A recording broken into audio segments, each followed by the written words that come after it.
আমরা চ্যালেঞ্জ একদম মনে করছি না এবং বরং আমি আপনাকে আশ্বস্ত করতে চাই বাংলাদেশ আমজনতা পার্টি ৩০০ আসনে প্রার্থী দেওয়ার জন্য প্রস্তুত। সেটা যদি আগামী ৩ মাসের মধ্যেও হয় তাহলে আমরা প্রস্তুত আছি। তারা আঁকড়ে রেখেছেন, তাকে ঢুকতে দিচ্ছেন না বোর্ডে এবং এটি সমাধানও করতে চাচ্ছেন না। গভর্নমেন্ট যেহেতু সব কিছু প্রয়োগ করে নিয়েছে, এটা আদালতের কাছে, রাষ্ট্রের কাছে সব কিছু জামানত আছে, নিশ্চয়ই দুদক সেটি উদ্যোগ নিবে। প্রত্যেকই পারিবারিক একটি রাজনৈতিক আইডেন্টিটি বহন করে। আমার আইডেন্টিটি আমার রাজপথ।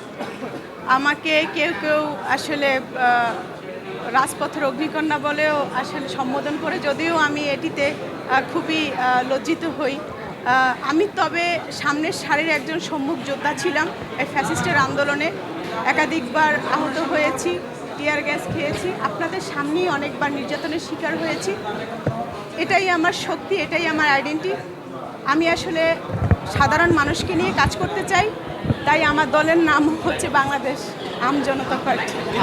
আমরা চ্যালেঞ্জ একদম মনে করছি না এবং বরং আমি আপনাকে আশ্বস্ত করতে চাই বাংলাদেশ আমজনতা পার্টি ৩০০ আসনে প্রার্থী দেওয়ার জন্য প্রস্তুত। সেটা যদি আগামী ৩ মাসের মধ্যেও হয় তাহলে আমরা প্রস্তুত আছি। দেখুন, আমরা বিভিন্ন সেল করে দিয়েছি। আয়োজক সেল রয়েছেন, তারপরে আমন্ত্রণ সেল রয়েছেন, তারা দায়িত্ব নিয়ে তারা দাওয়াত দিয়েছিলেন। এখন বেসিকলি সবারই আজকে একটা ওয়ার্কিং ডেজ, তো সেক্ষেত্রে কি আসবে কি আসবে না, কার কাজ আছে সেটা তাদের ব্যাপার। আমরা সকল সম্মানিত রাজনৈতিক ব্যক্তিত্ব, সাংবাদিকবৃন্দ এবং অন্যান্য সকল সিভিল সোসাইটিকে দাওয়াত পৌঁছে দিয়েছি।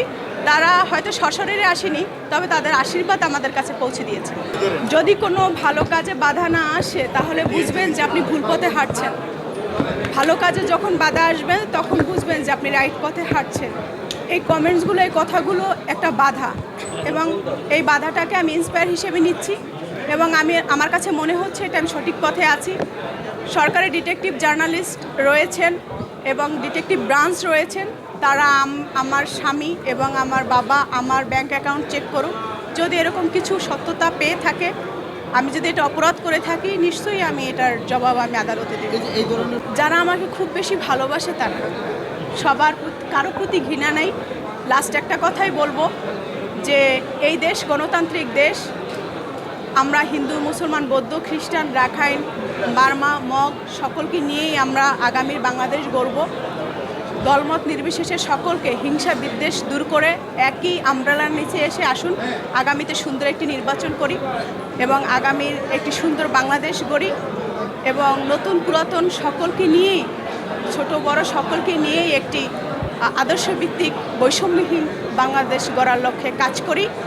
আমাদের দল থেকে, আমার থেকে কারো প্রতি ঘৃণা বা রাগ নয়, সবাইকে একটি করে গোলাপ দিতে চাই, মিষ্টি খাওয়াতে চাই।